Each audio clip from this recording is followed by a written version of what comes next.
ठंड में जंगल में 5 बहू का पेड़ के ऊपर ससुराल। रामपुर नाम का एक छोटा सा गांव था। वहां एक बहुत बड़ा कच्चा मकान था जिसमें एक बहुत बड़ा परिवार रहता था। परिवार में 5 बेटे, रमेश, सुरेश, महेश, दिनेश और गणेश। 5 बहुएं, सविता, गीता, राधा, मीना और पूजा, और 2 छोटे बच्चे, चिंटू और मुन्नी। और 5 बेटों के माता पिता हरिया और सुमित्रा रहते थे। 5 बहुएं रसोई में खाना बना रही थीं। घर के बाहर हरिया और उनके 5 बेटे और सुमित्रा बैठे थे और बातें कर रहे थे। तभी 2 गांव वाले वहां से गुजरते हैं। अरे भाई, इसे कहते हैं परिवार। गरीबी है, कपड़े फटे हैं, पर देखो तो सबके चेहरों पर कितनी मुस्कान है। कभी लड़ाई झगड़े की आवाज नहीं आती इनके घर से। सही कह रहे हो भैया। अरिया काका ने अपने बेटों को संस्कार ही ऐसे दिए हैं। 5 बहुएं हैं पर सगी बहनों की तरह रहती हैं। भगवान ऐसी बरकत सबको दे। तभी घर के अंदर सबसे छोटी बहू पूजा आई। बाबूजी, मम्मी जी, खाना तैयार है, सब लोग आ जाइए वरना रोटियां ठंडी हो जाएंगी। आ रहे हैं बेटे, जब तक तू आवाज नहीं लगाती भूख ही नहीं लगती। सारे बेटे रमेश, सुरेश, महेश, दिनेश और गणेश और सावित्री सभी घर के अंदर जाते हैं और एक साथ बैठकर खाना खाते हैं। गांव के दूसरी तरफ एक बड़ी हवेली थी। यह हवेली थी इलाके के सबसे बड़े और क्रूर जमींदार ठाकुर बलदेव सिंह की। ठाकुर अपनी गद्दी पर बैठा था और सामने गरीब किसान दीना हाथ जोड़े खड़ा था। मालिक, मुझ पर रहम करो। मैंने तो आपका पूरा ब्याज चुका दिया है। मेरी जमीन मत छीनिए, मेरे बच्चे भूखे मर जाएंगे। अरे ब्याज चुका दिया? अरे ओ मूर्ख, तू क्या समझता है? हिसाब किताब से तुझे आता है? ये कागज देख रहा है? या आंखें फूट गई हैं? तेरी इस पर अंगूठा लगा है। इसमें साफ साफ शर्तों में लिखा है कि जब तक तू ली गई मूल रकम को 2 गुना वापस नहीं करेगा तब तक ये जमीन मेरी ही रहेगी। और सुन ले, वो वक्त निकल चुका है तो अब ये जमीन तेरी नहीं, ठाकुर बलदेव सिंह की है। नहीं मालिक, ऐसा मत कीजिए। मेरी रोटी रोजी मत छीनिए मालिक। मैंने अपना और अपने बच्चों का पेट काट काट कर आपकी एक एक पाई चुकाई है। आपने तो कहा था कि हिसाब पूरा हो गया, फिर ये शर्त कहाँ से आ गई? अरे ये तो सरासर धोखा है मालिक। अगर आपने मेरी जमीन ले ली तो मेरा परिवार भूख से तड़प तड़प कर मर जाएगा। हम कहीं के नहीं रहेंगे मालिक। मुझ गरीब पर रहम करिए मालिक। बलदेव सिंह अपनी गद्दी से उठता है और दीना में एक जोरदार लात मारता है और उसे वहां से भगा देता है। कुछ समय बीतता है। अगले दिन सुबह सुबह ठाकुर का एक आदमी शंकर हरिया काका के घर पहुंचा। अरे ओ हरिया, बाहर निकल, ठाकुर साहब ने हवेली पर बुलाया है, जल्दी चल, हिसाब किताब होना है। यह कहकर शंकर वहां से चला गया। हरिया और उसके बड़े बेटे रमेश को यह बात थोड़ी अजीब लगी, इसलिए वो दोनों एक साथ जल्दी से हवेली में पहुंचे। राम राम मालिक, आपने बुलाया? कोई सेवा थी क्या? आओ हरिया, सेवा नहीं, बस एक छोटी सी बात याद दिलानी थी। याद है 2 साल पहले तुमने अपनी छोटी बहू के इलाज के लिए मुझसे 50,000 रुपए उधार लिए थे? जी मालिक, याद है। मैंने तो पिछले महीने ही पाई चुका दी थी। आपने ही तो कहा था कि हिसाब पूरा हो गया। अरे झूठ मत बोल बुढ़े, हिसाब पूरा हो गया। ठाकुर बलदेव सिंह हरिया को एक कागज दिखाता है। ये देख कागज, इस पर तेरा अंगूठा लगा है। इसमें साफ लिखा है कि तूने अपनी सारी जमीन और घर गिरवी रखा है और शर्त के मुताबिक तू समय पर पैसा नहीं दे पाया, इसलिए अब तेरा घर और जमीन सब मेरा है। ये झूठ है मालिक, ये कागज नकली है। बापूजी ने किसी कागज पर अंगूठा नहीं लगाया था। आपने धोखा किया है हमारे साथ। धोखा, इसे व्यापार कहते हैं बेटा। अब चिल्लाने से कुछ नहीं होगा। कानून मेरे साथ है, कागज मेरे पास है। कल सुबह तक घर खाली कर देना, वरना मेरे लठैत आकर सामान बाहर फेंक देंगे, समझ गए? मालिक, ऐसा अनर्थ मत करो। मेरा इतना बड़ा परिवार है, छोटे छोटे बच्चे हैं, हम कहाँ जाएंगे? ये ठंड का समय है, हम मर जाएंगे मालिक, दया करो। अरे मरो या जियो, मुझे उससे क्या? मुझे मेरी जमीन चाहिए, निकल जाओ यहां से। हरिया और रमेश वहां से चले गए। घर जाकर उन्होंने सारी बात अपने परिवार को बताई। अगली सुबह कड़ाके की ठंड थी, कोहरा घना था। सारा परिवार कीमती सामान लेकर अपने घर के बाहर खड़ा था। हे भगवान, ये कैसा दिन दिखा दिया। जिस घर में मेरे बच्चे पले बड़े, आज उसी घर से हमें चोरों की तरह निकाला जा रहा है। चलो माँ, अब ये घर हमारा नहीं रहा। रोने से पत्थर नहीं पिघलते। बच्चों को ठंड लग रही है, हमें कहीं सिर छुपाने की जगह ढूंढनी होगी। सभी ने अपने सिर पर सामान की पोटलियां रखी और गांव की तरफ चल दिए। सबसे पहले वो सभी एक गांव वाले के पास पहुंचे जो उनके पड़ोसी था। रामू, रामू दरवाजा खोलो। रामू ने दरवाजा थोड़ा सा खोला। माफ कर दो काका, मैं आपकी मदद करना चाहता हूं, पर ठाकुर ने धमकी दी है कि जो भी आपकी मदद करेगा उसका घर भी छीन लिया जाएगा। मैं कुछ नहीं कर सकता, मुझे माफ कर देना काका। पूरा परिवार वहां से चला गया और फिर वो अपने एक रिश्तेदार के घर गए जो उसी गांव में रहता था। मामा जी, हम हैं मुसीबत में हैं, थोड़ा सहारा चाहिए। घर का दरवाजा खुला और अंदर से बिरजू निकला। अरे तुम लोग यहाँ क्यों आ गए? सुना नहीं ठाकुर ने क्या कहा है? और वैसे भी मेरे घर में जगह नहीं है। तुम 15-16 लोग हो, पूरी फौज लेकर आ गए। मेरा घर है यह धर्मशाला, कहीं और जाओ भाई। भैया, तुम तो कहते थे कि हम एक परिवार हैं। आज बुरे वक्त में सगे भाई ने भी मुंह फेर लिया। बहन, बुरा वक्त ही तो असली चेहरा दिखाता है। अपना रास्ता नापो। वहां से भी वो लोग चले गए। दिन भर सभी इधर उधर भटके। रात हो गई, ठंड बहुत पड़ रही थी। सभी गांव के लोग बाहर पहुंच चुके थे। हरिया सभी के साथ अपने पुराने दोस्त के घर पहुंचा। हरिया भाई, ये क्या हो गया? मेरे पास तो खुद रहने को छत नहीं है। ये झोपड़ी भी टपकती है, वरना कसम भगवान की मैं तुम्हें और तुम्हारे बच्चों को अपनी पलकों पर बिठाता। मैं बहुत लाचार हूं भाई, बहुत लाचार हूं। अरे रो मत मंगल, तूने मदद करने की सोची, यही बहुत बड़ी बात है। हम संभाल लेंगे, तू फिक्र मत कर। उस रात और अगली रात उस पूरे परिवार ने गांव के बाहर एक बड़े से बरगद के पेड़ के नीचे रात गुजारी।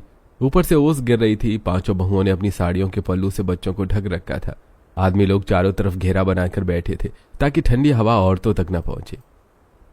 माँ, बहुत ठंड लग रही है, घर कब जाएंगे? बस बेटा सो जा, सुबह सब ठीक हो जाएगा।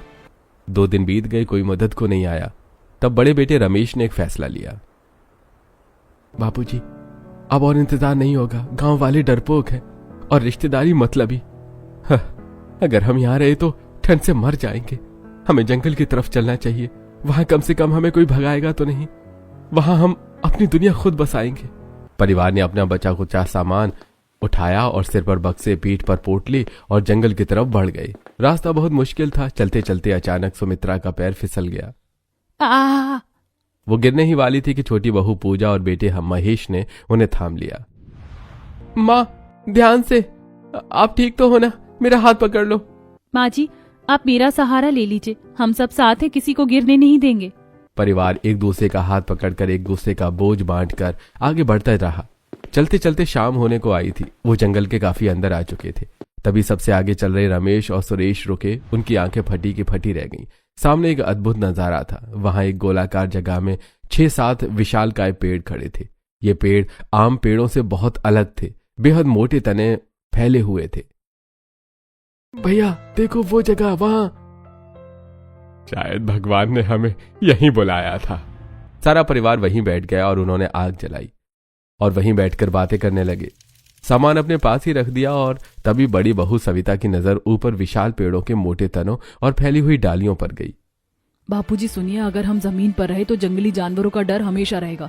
क्यों ना हम अपना घर वहां उन पेड़ों के ऊपर बनाएं? सभी ने एक साथ पेड़ों को देखा। जी बापूजी, दीदी सही कह रही हैं। इतनी ऊंचाई पर किसी जानवर का कोई खतरा नहीं रहेगा। ये पेड़ बहुत मजबूत लग रहे हैं। आइडिया तो बहुत बढ़िया है, लेकिन लकड़ी काटेंगे कैसे? घर कैसे बनेंगे? हमारे पास तो कोई औजार नहीं है। बेटा, इसकी फिक्र तू मत कर। मेरा दोस्त मंगल मेरी इतनी तो मदद कर देगा। मैं कल सुबह उसके घर जाऊंगा और थोड़ा बहुत सामान ले आऊंगा। रात हो गई। उस रात को कोई नहीं सोया। अगली सुबह हरिया और उसके साथ उसके 2 बेटे गांव गए और वहां से मंगल के यहां से सामान लाए। अब उनके पास औजार थे। देखो, हमारे पास खाने का राशन बहुत कम है, इसलिए मैं और सुरेश शहर जा रहे हैं मजदूरी करने। हम जो कमाएंगे उससे आटा, दाल और तेल लाएंगे। बाकी तुम तीनों भाई महेश, दिनेश, गणेश बापूजी के साथ मिलकर घर बनाने का काम करोगे। रमेश और सुरेश शहर चले गए। बाकी सब काम पर लग गए। बहुत ठंड पड़ रही थी, लेकिन किसी को ठंड का एहसास नहीं हो रहा था। मेहनत की गर्मी ने सबको गर्म करके रखा था। औरतें भी पीछे नहीं थी, हर कोई मेहनत कर रहा था। कोई लकड़ियां काट रहा था तो कोई पेड़ों पर चढ़कर उनको रस्सियों से खींच रहा था। बच्चे भी पीछे नहीं हटे, उन्होंने भी बहुत मदद की। ऐसे ही मेहनत करते करते कुछ दिन बीत गए। रमेश और सुरेश शहर से थोड़ा पैसा और राशन ले आए थे। सच में ये तो कमाल हो गया, सभी ने कमाल कर दिया, पेड़ों के ऊपर घर बना दिया।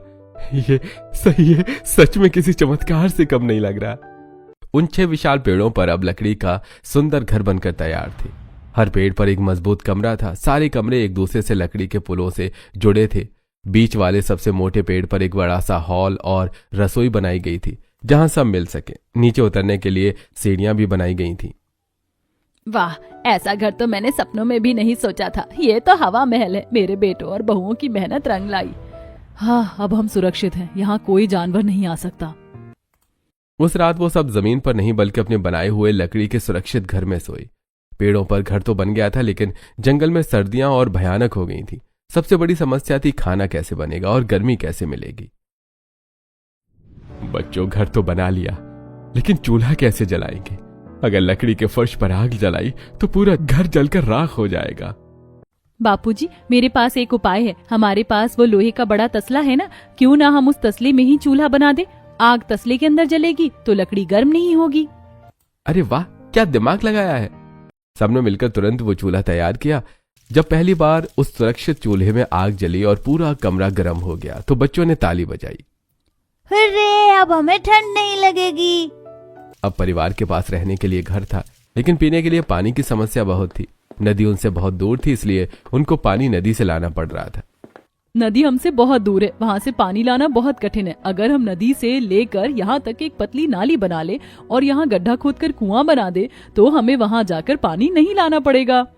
सुरेश और महेश को बात समझ आ गई।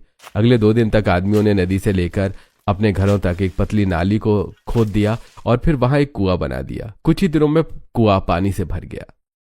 अरे मान गई गीता भाभी, आपने तो जंगल में भी नल लगा दिया। यह खुशी ज्यादा दिन टिकी नहीं। कुछ दिन बाद नदी का पानी गंदा आने लगा। अब उस पानी को पीना सेहत के लिए अच्छा नहीं था। ये मिट्टी वाला पानी पिया तो सब बीमार हो जाएंगे, अब क्या करें? माँ जी, फिक्र मत करो, पानी साफ हो जाएगा। बस मुझे थोड़ी रेत, लकड़ी का कोयला और कुछ कंकड़ चाहिए। सविता ने 3 मटके लिए और उन्हें एक के ऊपर एक रखा। सबसे ऊपर वाले मटके में उसने कोयला और बारीक रेत भरी, बीच वाले मटके में कंकड़ और मिट्टी भरी, सबसे नीचे वाले मटका खाली रखा। उसने ऊपर से गंदा पानी डाला। पानी धीरे धीरे रेत और कोयले से छनकर गंदगी पीछे छोड़कर बूंद बूंद करके नीचे वाले मटके में जमा होने लगा। जब उन्होंने वो पानी देखा तो वो शीशे जैसा साफ था। आहा, अमृत! ये तो बिल्कुल अमृत जैसा मीठा और साफ है। हमारी बहुएं तो साक्षात अन्नपूर्णा और इंजीनियर है। ऐसे कुछ समय बीत गया। सर्दियों में दिन छोटे होते हैं। शाम के 5 बजते ही जंगल में अंधेरा हो जाता था। उनके पास केरोसिन तेल खत्म हो चुका था। बच्चे अंधेरे से डरते थे। राधा नीचे खड़े होकर पेड़ों की तरफ देख रही थी। तभी उसे पेड़ों पर कुछ चिपचिपा दिखा। चिंटू, मुन्नी, इधर आओ, डरो मत। आज हम रोशनी बनाएंगे। जाओ, पेड़ों से वो गोंद इकट्ठा करके लाओ। बच्चों ने जल्दी से गोंद इकट्ठा किया। राधा ने पुरानी साड़ियों की पट्टियां बनाई, उनसे गोंद लगाया और लकड़ियों के सिरे पर लपेट दिया। जब उन्होंने उसे जलाया तो वो बहुत तेज रोशनी के साथ देर तक जलता रहा। ये तो बल्ब जैसा लग रहा है। अब रात में भी उनका पेड़ों वाला घर मशालों की रोशनी से जगमगाता रहता था। कुछ समय बाद बर्फबारी हो गई। शहर जाने का रास्ता बंद हो चुका था। घर में राशन खत्म हो गया था। एक दिन ऐसा आया जब खाने को कुछ नहीं था। अगर खाने को नहीं मिला तो क्या करेंगे? बच्चे भूख से रो रहे हैं। बाबूजी कहते हैं कि जंगल कभी कोई भूखा नहीं मारता, हमें बस सही जगह ढूंढनी होगी। सारे भाई फावड़ा लेकर नीचे उतरे। बर्फ हटाई और महेश और गणेश ने जमीन खोदना शुरू किया। थोड़ी गहराई पर उन्हें कुछ सख्त चीज मिली। उन्होंने निकालकर देखा तो वो शकरकंद और जंगली अरबी थी। मिल गया, यह तो खजाना है, बहुत सारी जड़ें हैं खाने वाली। उन्होंने टोकरियां भरकर शकरकंद और अरबी निकाले। उधर चौथी बहू मीना ने देखा कि चूल्हे की राख बेकार जा रही है। उसने वो राख पेड़ों के नीचे की जमीन में मिलाई और वहां कुछ सब्जियों के बीज डाल दिए जो वो गांव से लाई थी। शाम को पूरा परिवार साथ बैठा था। सबके हाथ में भुने हुए गर्मा गर्म शकरकंद थे। ये तो आलू से भी ज्यादा टेस्टी है। देख लो बच्चों, अब हम साथ हैं तो जंगल में भी महल है। ना पानी की कमी, ना खाने की। बस ऐसे ही हिम्मत मत हारना। आज तो ठंड ने हड्डियां तक को जमा दिया। अगर ये आग बुझ गई तो हम सुबह तक नहीं बचेंगे। तभी नीचे अंधेरे जंगल से एक डरावनी आवाज आई। ये कौन है? मुझे डर लग रहा है। डर मत मुन्नी, वो भेड़िए हैं, पर वो नीचे जमीन पर हैं। हम ऊपर सुरक्षित हैं, कोई ऊपर नहीं आ सकता। अगली सुबह एक नई मुसीबत आई। सुमित्रा उठ नहीं पा रही थी। उनका शरीर आग की तरह तप रहा था। वो ठंड और कमजोरी से बुरी तरह कांप रही थी। पानी, गला सूख रहा है। अरे इन्हें तो बहुत तेज बुखार है, यहाँ न डॉक्टर है न दवाई, अब क्या होगा। तभी मंजली बहू राधा, जिसे जड़ी बूटियों की थोड़ी बहुत समझ थी, वो वहां आई। बापूजी आप घबराइए मत, जंगल बीमारी देता है तो इलाज भी देता है, मैं अभी आती हूँ। राधा ने शॉल ओढ़ी और बाहर बर्फ में निकल गई। उसने पेड़ों की पत्ती, कुछ जंगली तुलसी के पत्ते और गिलोय की बेल ढूंढी और आपस में आकर उसने उसे पत्थर पर पीसा और गर्म पानी में उबालकर एक कड़वा काढ़ा बनाया। राधा अपनी सास सुमित्रा को वो काढ़ा पिलाई। माँ जी इसे पी लीजिए, कड़वा है पर ये आपको ठीक कर देगा। रात भर बहुएं बारी बारी से सास के माथे पर गीली पट्टी रखती रही। सुबह होते होते सुमित्रा का बुखार उतर गया। मेरी बहू तो डॉक्टर से भी बड़ी है, तूने बचा लिया मुझे। दोपहर के समय बर्फ हटाते वक्त एक भयानक हादसा हुआ।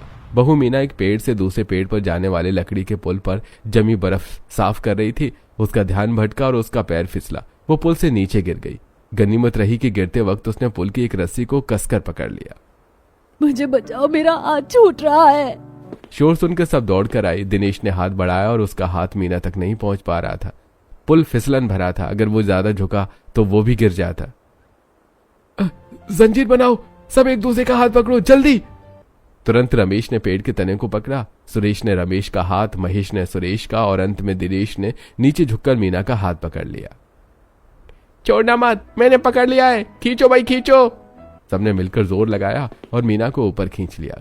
वो आज मरते मरते बची। कुछ दिन बाद जब औरतें रसोई में खाना बना रही थी, अचानक 3-4 बंदर घुस गए। उन्होंने बर्तनों को गिराना शुरू कर दिया और रखे हुए फल खाने लगे। अरे हटो, भागो यहाँ से। बंदर बहुत गुस्से में थे। वो दांत दिखा रहे थे। रमेश और सुरेश लाठियां लेकर वहां आए। अरे आज तो इन्हें मजा चखाना पड़ेगा, बहुत नुकसान कर रहे हैं ये। तभी सविता की नजर नीचे पड़ी। उसने देखा कि बर्फ में एक छोटा बंदर फंस गया है। वो निकल नहीं पा रहा था। बंदरों को नुकसान मत पहुंचाइए, देखिए उनका एक छोटा साथी बर्फ में फंस गया है, हमें उसकी मदद करनी होगी। सभी ने वहां देखा। फिर सभी जल्दी से नीचे उतरे और बर्फ से उस छोटे बच्चे बंदर को निकाला। छोटा बंदर जल्दी से अपने साथियों के साथ चला गया, जो कि अभी भी ऊपर थे। देख लिया बच्चों, जानवर प्यार की भाषा समझते हैं। अगर हम उन्हें मारते तो दुश्मनी हो जाती। आज हमने दोस्ती कमा ली। ऐसे कुछ समय बीत गया। एक दोपहर सुमित्रा सो रही थी। बहुएं पास बैठकर स्वेटर बुनने की कोशिश कर रही थी। तभी गीता की नजर सुमित्रा के पास पड़ी। वहां एक काला सांप कुंडली मारे बैठा था।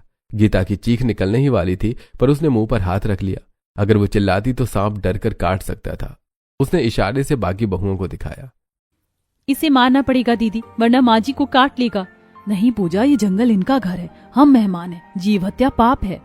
सविता ने एक लंबा डंडा उठाया। उसने बहुत धीरे से डंडे का सिरा सांप के पास रखा। सांप डंडे पर लिपटने लगा। जैसे ही सांप डंडे पर आया, सविता ने बहुत सावधानी से डंडे को बाहर फेंक दिया। कुछ समय और बीत गया। उस दिन सुबह सुबह घर के सभी मर्द हरिया और बेटों के साथ शहर राशन का इंतजाम करने गए थे। घर पर सिर्फ 5 बहुएं, सास सुमित्रा और छोटे बच्चे चिंटू मुन्नी थे। दोपहर का समय था। तभी वहां ठाकुर बलदेव सिंह अपने 2 आदमियों के साथ पहुंच गया। अरे वाह, क्या लकड़ी है, इतने पुराने पेड़, इनकी कीमत तो लाखों में होगी। अरे ओ लखा, शंकर, निकालो आरी और कुल्हाड़ी, आज इन पेड़ों को काटकर हवेली ले चलेंगे। जी मालिक, और ऊपर देखो वो हरिया के चूहे यहीं बिल बनाकर रह रहे हैं, आज इनका खेल भी खत्म।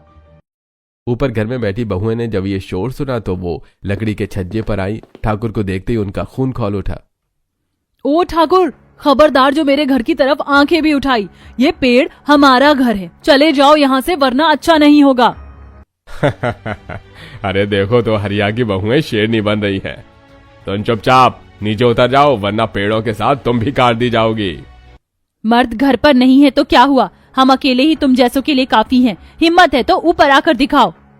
लक्का, शंकर, चढ़ जाओ ऊपर और घसीट कर नीचे लाओ इन औरतों को और काटना शुरू करो ये पेड़। शंकर और लक्का पेड़ों की तरफ बढ़े।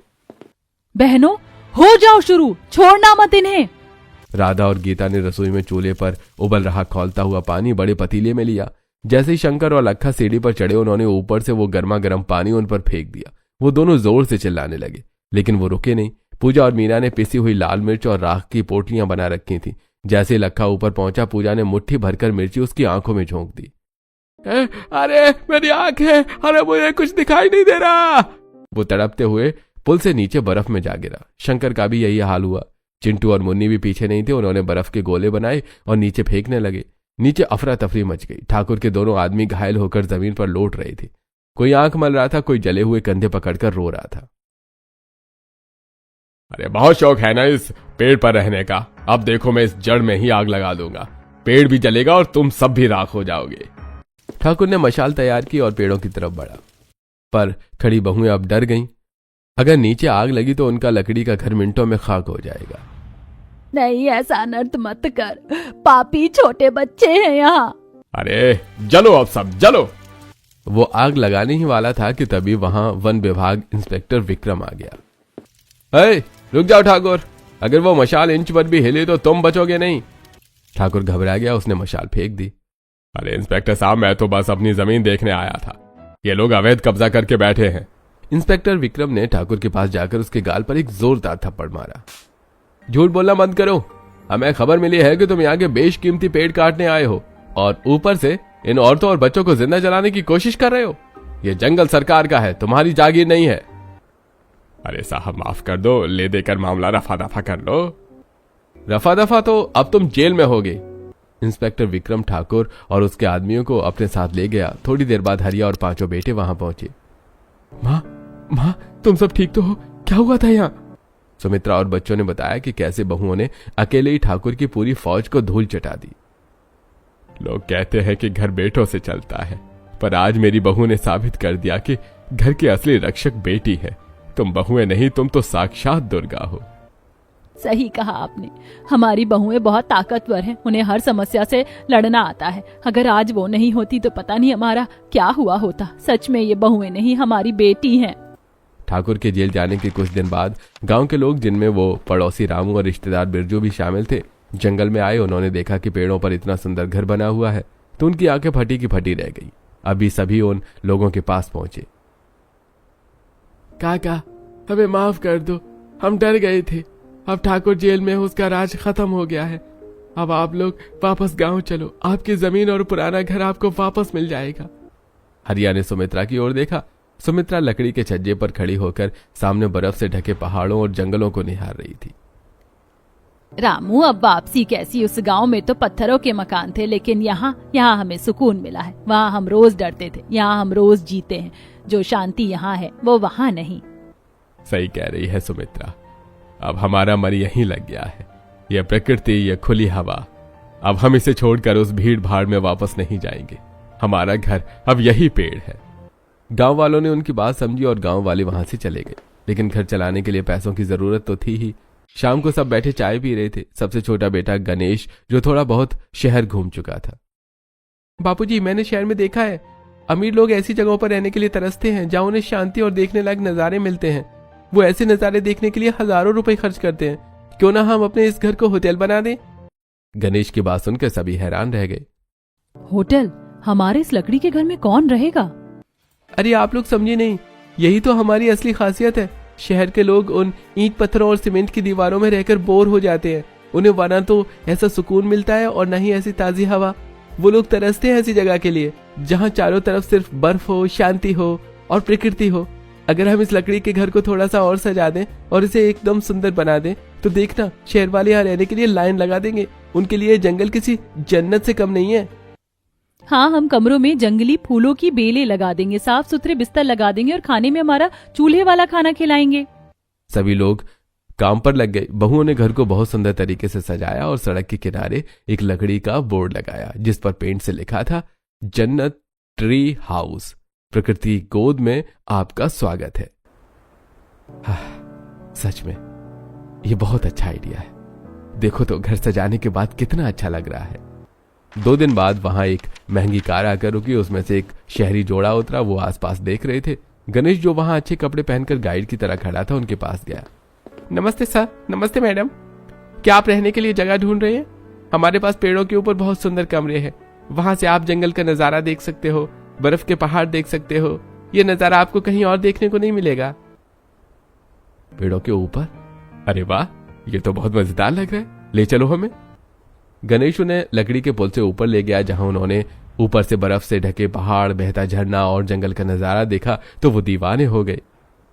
ये जगह तो किसी सपने जैसी है। इतना सुकून तो हमें 5 स्टार होटल में भी नहीं मिलता। भैया, एक रात का किराया क्या है? गणेश ने थोड़ा डरते हुए बोला। जी, 2000 रुपए खाने के साथ।